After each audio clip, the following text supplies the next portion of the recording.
Puji Tuhan, bersyukurlah kita ada seperti saat ini.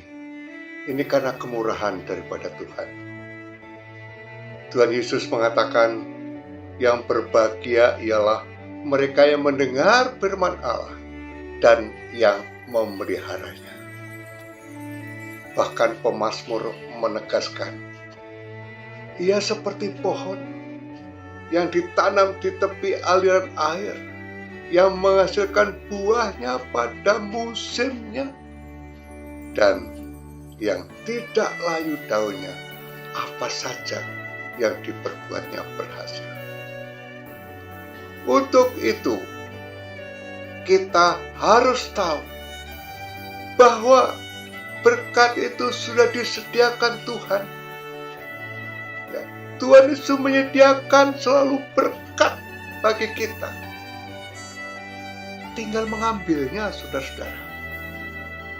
Dengan apa kita mengambil berkat? Hanya dengan mendengar firman Tuhan.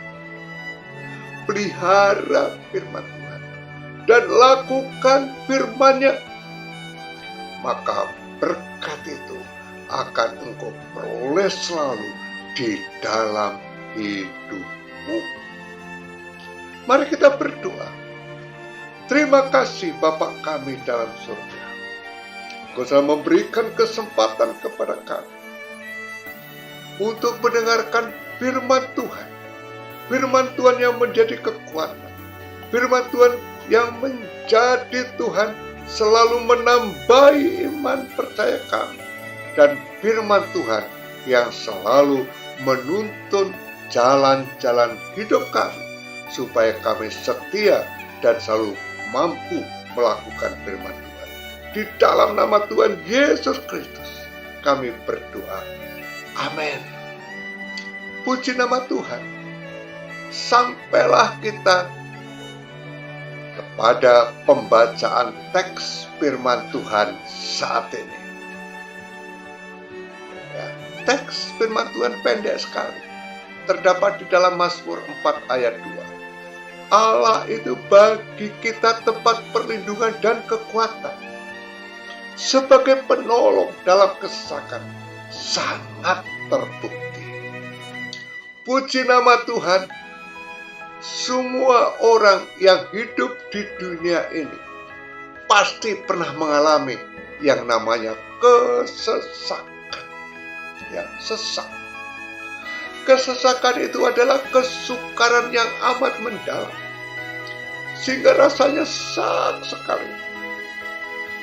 Biasanya hidup dalam kesesakan itu kita menjadi gelap dan tidak melihat seberkas sinar sedikit pun, sehingga sulit mencari dan menembus jalan keluar.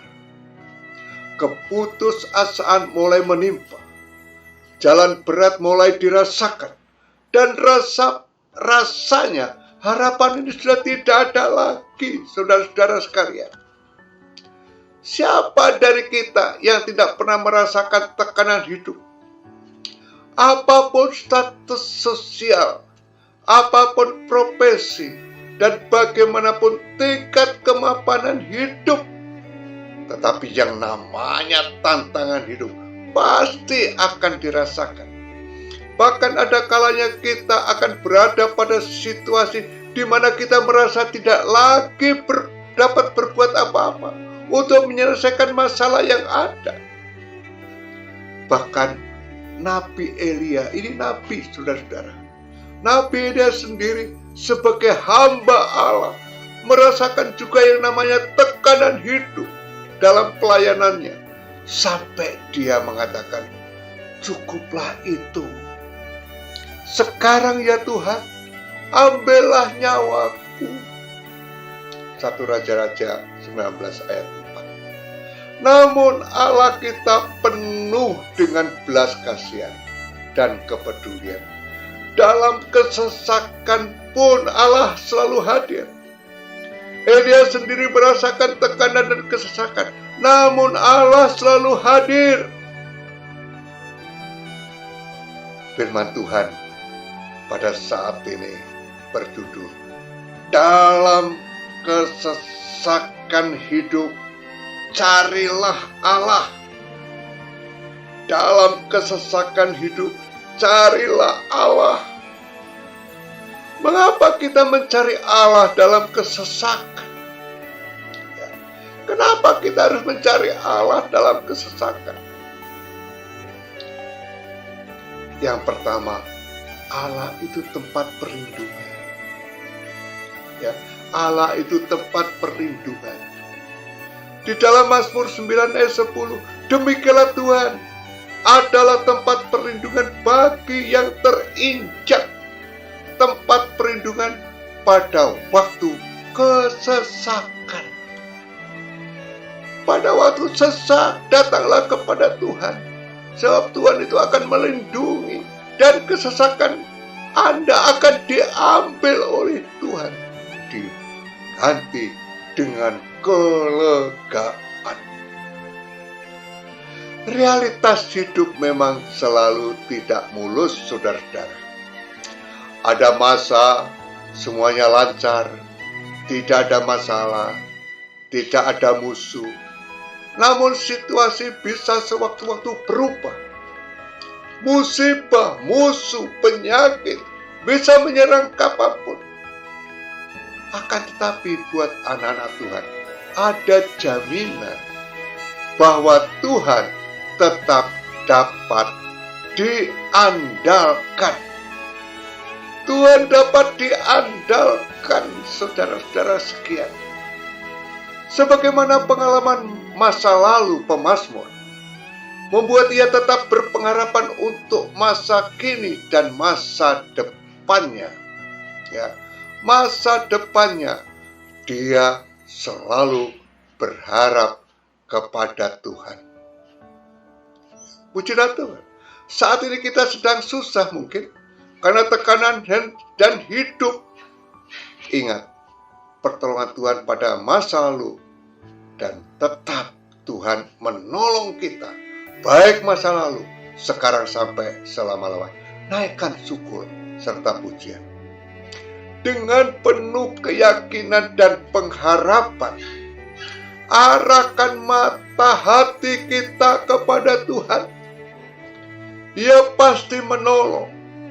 Mengarahkan mata kepada Tuhan artinya menyerah semua. Masalah kita serahkan semua kepada Tuhan. Mazmur 55 ayat 23. Serahkanlah khawatirmu kepada Tuhan, maka Ia akan memelihara engkau. Tidak untuk selama-lamanya dibiarkannya orang benar itu goyah. Bagi orang beriman, mereka selalu punya alternatif pilihan. Pikiran mereka tidak akan pernah buntu, karena mereka punya Tuhan yang berkuasa, Allah yang peduli. Tuhan selalu ada di depan, di samping, dan di belakang kita. Pengakuan pasti disertai dengan iman yang kokoh. Allah itu bagi kita tempat perlindungan. Ini jaminan kokoh bagi harapan-harapan hidup dan masa depan, bahwa kita boleh berjuang dengan segala kemampuan dan daya upaya. Dan bila kita lemah, Dia ada untuk menopang dan menolong kita. Kita tidak akan pernah ditinggalkan sendiri oleh Tuhan. Allah kita itu Maha Setia. Dia pelindung terpercaya, penjaga yang tidak perlu diragukan, pemelihara sejati yang bisa kita jadikan andalan hidup. Karena Allah sebagai penolong dalam kesesakan itu sangat terbukti, saudara-saudara. Itu pengakuan iman yang didasarkan atas pengalaman-pengalaman nyata yang diangkat menjadi kesaksian hidup. Karena itu, marilah kita hidup dengan penuh sukacita dan jauh dari rasa takut yang berlebihan. Sekalipun kadang kesesakan pikir membuat kita jadi stres. Tetapi kita yakin Dialah penolong setia. Kadang sesak jiwa, sesak napas raga, sesak rasa, dan rupa-rupa kesesakan hidup. Karena rupa-rupa persoalan yang ada. Ingat, Dia tempat perlindungan yang bisa diandalkan. Saat ini kita berada di gereja virtual Gabriel. Mengapa kita mencari Allah dalam kesesakan? Allah itu tempat kekuatan hidup kita. Jadi kita tidak salah kalau dalam kesesakan kita mencari Allah. Karena Allah itu tempat kekuatan hidup kita. Dia kuatkan apabila kita datang dan percaya kepadanya. Dalam Ulangan 10 ayat 17a. Sebab Tuhan Allah. Ya, sebab Tuhan Allah mula Allah segala Allah dan Tuhan segala Tuhan. Allah yang besar, kuat dan dahsyat. Datanglah kepada Tuhan, karena hanya di dalam Tuhan kita akan dapatkan kekuatan baru. Percayalah bahwa Dia di dalam kelemahan kita. Kekuatannya menjadi nyata atas kita. Yang perlu kita lakukan yaitu tetap melekat kepada Yesus. Sebab kita perlu melekat kepada Tuhan sebagai pokok anggur. Yohanes 15 ayat 5 mengatakan bahwa di luar Dia tidak akan dapat berbuat apa-apa. Sebab itu kita perlu tetap melekat pada Yesus. Kita tetap melekat pada Yesus sebagai sumber kehidupan kita. Jangan menjauh daripada Tuhan, supaya kita tetap dapat bertahan. Kekuatan Tuhan itu sempurna, saudara-saudara. Kekuatan kita yang kita temukan saat kita berdiam diri di hadapannya, di dalam Yesaya 30 ayat 15 dikatakan bahwa di dalam Dia tinggal tenang. Itulah letak kekuatan kita.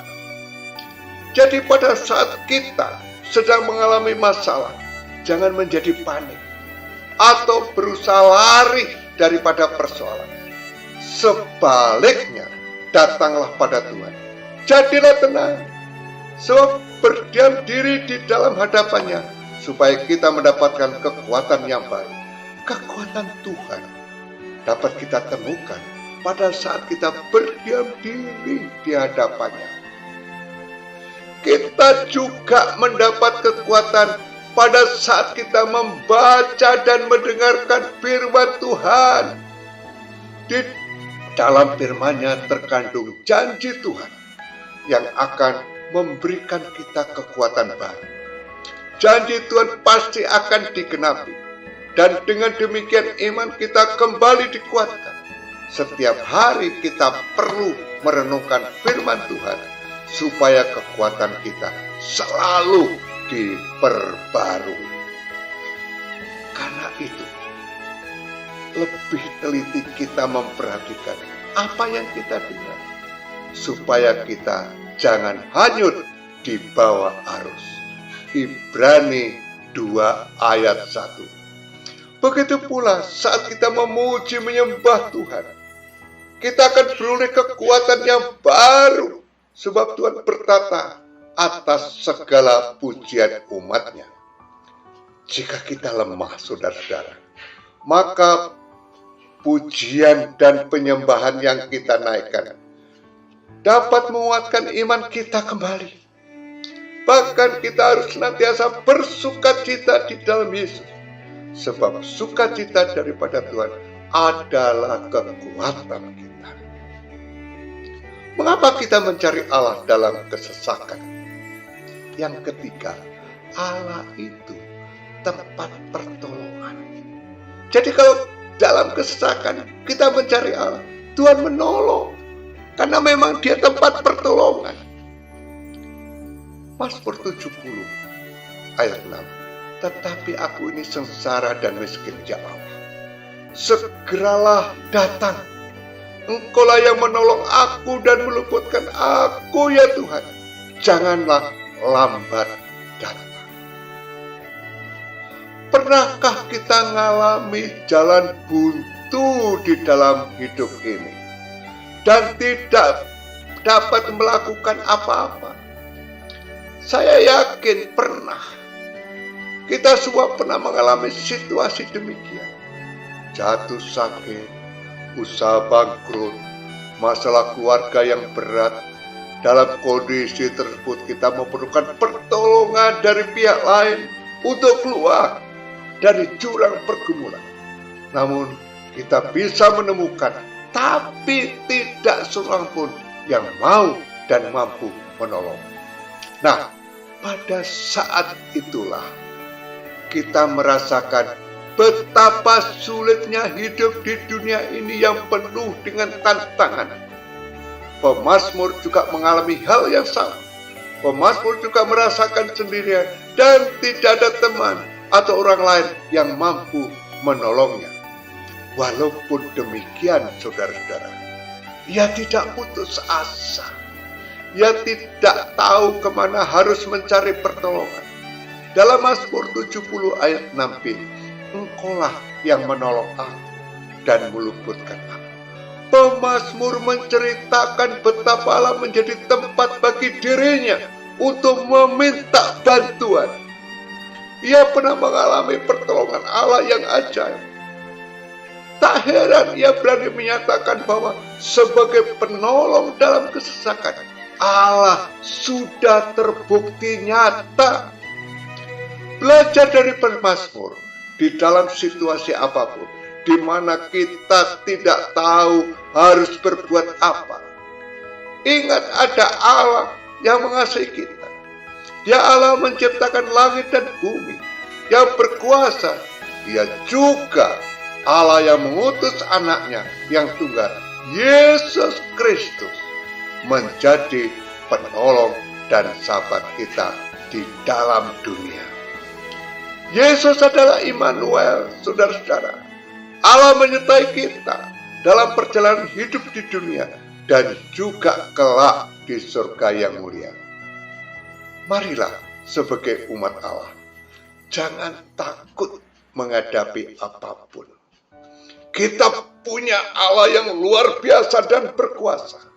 Serahkanlah segala khawatirmu kepadanya. Seperti yang Paulus katakan, janganlah hendaknya kamu khawatir tentang apapun juga, tetapi nyatakanlah dalam segala hal keinginanmu kepada Allah dan doa dan permohonan dengan ucapan syukur. Filipi 4 ayat 6. Allah itu Maha Kuasa, akan memenuhi segala apapun yang kita butuhkan. Percayalah, Dia memenuhi segala apapun yang kita butuhkan. Pada saat ini, kita membutuhkan apa? Ada sakit, pasti disembuhkan. Ada kekurangan, pasti dicukupkan. Anda lemah, akan dikuatkan. Biarlah kita meyakini seperti apa yang dikatakan pemazmur. Tuhan semesta alam menyertai kita. Kota benteng kita ialah Allah Yakub. Kesimpulannya, mengapa kita mencari Allah dalam kesesakan? Allah itu tempat perlindungan. Allah itu tempat kekuatan kita. Allah itu tempat pertolongan. Oleh sebab itu, di dalam kesesakan kita mencari, kita datang kepada-Nya. Bersyukur Allah menyediakan dirinya untuk menampung segala kesesakan kita. Mari kita berdoa. Terima kasih Tuhan, Engkau begitu baik. Engkau sudah menyediakan dirimu Dengan demikian terlihat terasa kasih-Mu yang luar biasa. Sehingga apapun yang terjadi dalam hidup kami ini sebagai manusia yang penuh dengan kelemahan, Engkau selalu mengulurkan tangan-Mu untuk menolong kami sebagai hamba-Mu, asal kami setia, percaya dan melakukan firman Tuhan. Terima kasih Tuhan. Di dalam nama Tuhan Yesus, berkati saudara-saudara kami yang selalu mendengar dan melakukan firman Tuhan ini dengan setia. Amin. Melalui gereja virtual yang namanya Kibrian ini, Tuhan Yesus memberkati kita. Yang dengan yakin mendengar dan melakukan firman. Yakinlah, lakukan firman-Nya dengan iman. Pasti Tuhan menolong dan menyertai kita. Amin.